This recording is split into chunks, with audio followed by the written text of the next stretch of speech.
अब की बार कोई पार्टी चुनाव नहीं लड़ रही है बीजेपी के खिलाफ। बीजेपी के खिलाफ जनता चुनाव लड़ रही है। जनता जब चुनाव लड़ती है तो याद करिए, जयप्रकाश नारायण जी ने 1975 में गांधी मैदान में कही थी, सिंहासन खाली करो कि जनता आती है। असली मुद्दा है महंगाई और बेरोजगारी। गरीब आदमी और गरीब होता जा रहा है। महंगाई का ये आलम है कि 200 रुपये किलो अरहर की दाल बिक गई और 200 रुपये लीटर कड़वा तेल बिक गया। और बेरोजगारी, नौकरियां नहीं हैं। जो 2 करोड़ नौकरी का वादा करते थे सालाना सरकारी, वो 2000 नौकरी नहीं दे पाए। जो डरे हुए हैं और जो बिके हुए हैं वो कांग्रेस छोड़ रहे हैं। और डरे हुए बिके हुए पर हम क्या कमेंट करें? वो डरे हुए हैं, डर गए या बिक गए तो हम क्या करें? इसमें इलेक्टोरल बॉन्ड में जो खपला हुआ है वो इतना बड़ा मुद्दा है कि ये 3 मुद्दे सरकार की ताबूत पे कील ठोकने के लिए काफ़ी। 400 के बाद तो भैया 420 होता है। तो महंगाई हर चीज़ की 400 पार हो जाएगी। कानपुर में एक बहुत बड़ा अस्पताल एम्स के लेवल का वहाँ पर हो और एक बहुत बड़ा स्कूल होना चाहिए जो निम्न वर्ग के लिए हो। कानपुर का विकास जो पिछले 15 साल कांग्रेस के राज में था और जो पिछले 10 सालों में ठप पड़ गया है, उस विकास को आगे बढ़ाना है, उस विकास की गति को तेज करना है।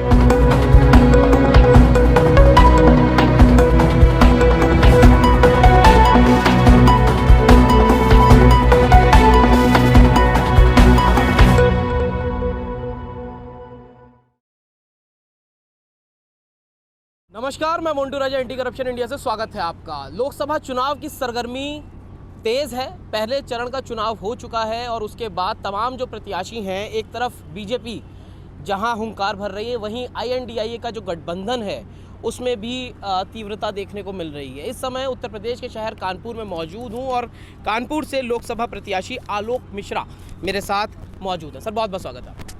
आपका भी स्वागत है।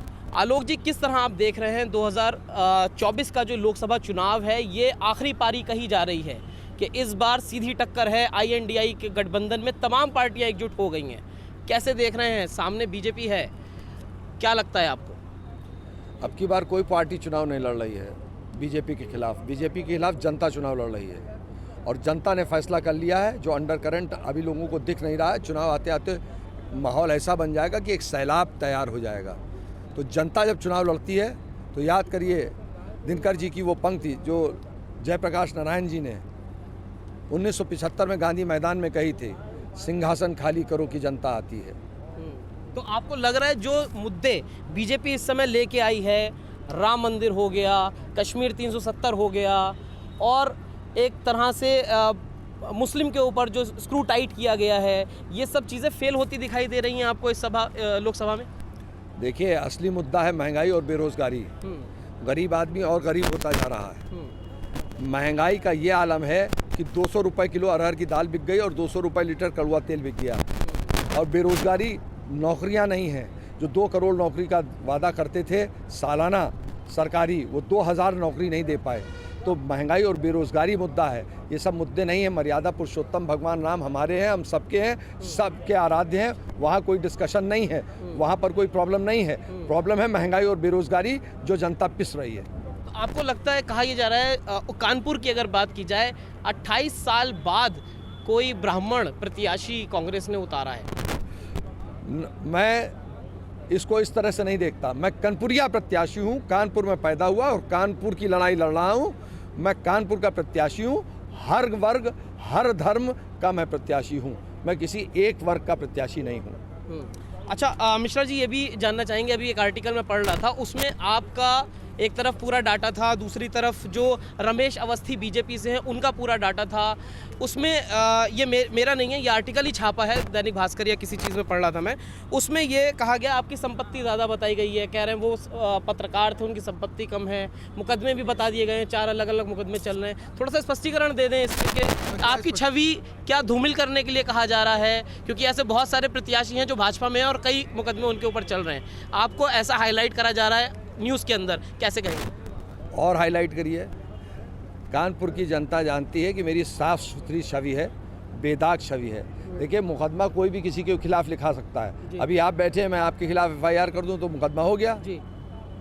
तो ये तो साजिशन होते रहते हैं काम, इसमें क्या है? ये होते रहते हैं। उसमें जो भी मुकदमे हैं, अभी चूंकि उस पर फाइनल वर्डिक्ट नहीं आया, एक में तो वर्डिक्ट आ गया है और वो चूंकि हमारे पास उसकी सत्यापित प्रतिलिपि नहीं है तो उसको हमने लिख दिया।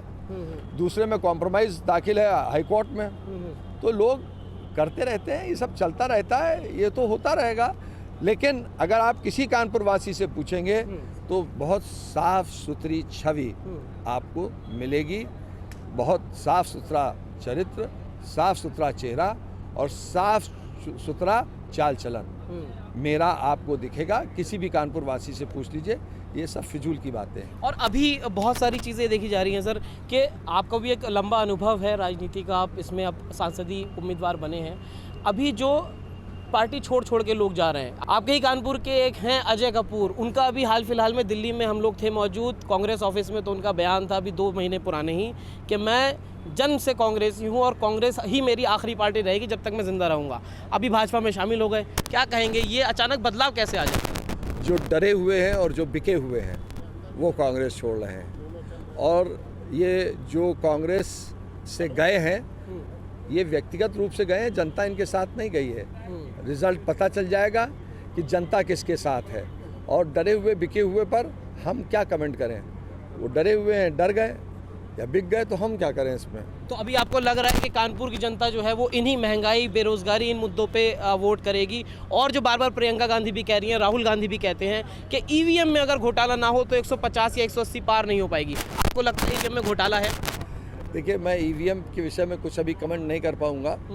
मैं इतना ज़रूर कह पाऊँगा कि महंगाई और बेरोज़गारी इतना बड़ा मुद्दा है, उसके साथ साथ इलेक्टोरल बॉन्ड में जो खपला हुआ है वो इतना बड़ा मुद्दा है कि ये 3 मुद्दे सरकार की ताबूत पे कील ठोकने के लिए काफ़ी है। और ये जो वो दिया था मोदी जी का कि अब की बार 400 पार, इसको कैसे देख रहे हैं आप? हाँ, 400 के बाद तो भैया 420 होता है, और 400 पार वो ये तो नहीं कह रहे हैं सीटें 400 पार। अरहर की दाल जो 200 रुपये किलो है वो 400 पार हो जाएगी, जो कड़वा तेल 200 रुपये किलो है वो 400 पार हो जाएगा, जो 300 रुपये की 10 ग्राम चिरौंजी है वो 400 पार हो जाएगी। अब की बार होली में गुजिया खाई होगी तो चिरौंजी उसमें नहीं थी गुजिया में, क्यों?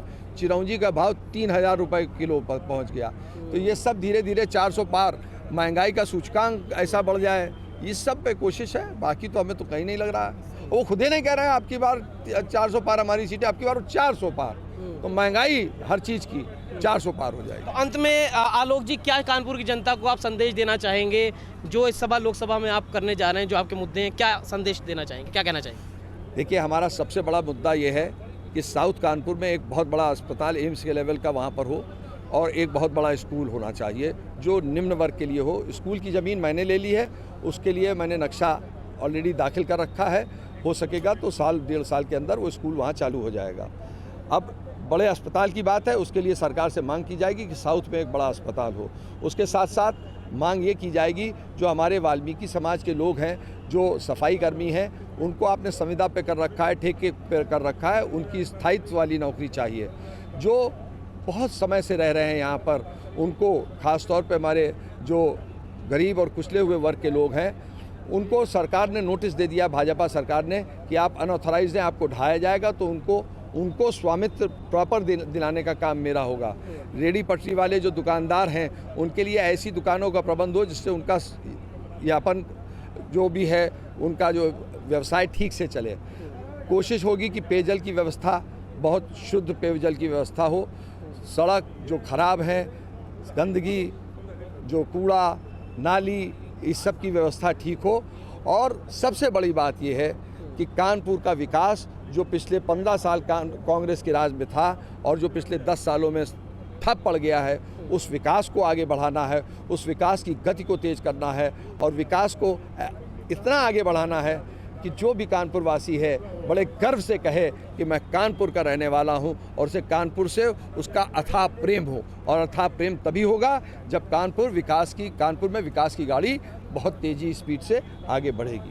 बहुत बहुत शुक्रिया। और तमाम कानपुर की जनता ने सुना आलोक मिश्रा जी को, जो कि कांग्रेस से यहाँ पे लोकसभा चुनाव लड़ रहे हैं। साथ में जो सामने दिख रहे हैं वो हैं रमेश अवस्थी, जो बीजेपी से हैं। अब एक तरफ जो बीजेपी के नारे हैं उसको 400 पार को किस तरह आका है वो भी आपने सुना। इस पूरी चर्चा पे क्या राय रखते हैं, क्या जो मुद्दे मिश्रा जी कह रहे हैं उन मुद्दों पे कानपुर की जनता वोट दे रही है, कमेंट द्वारा अपने विचार साझा करें। अगली अपडेट के साथ आपके समक्ष फिर प्रस्तुत होंगे। नमस्कार।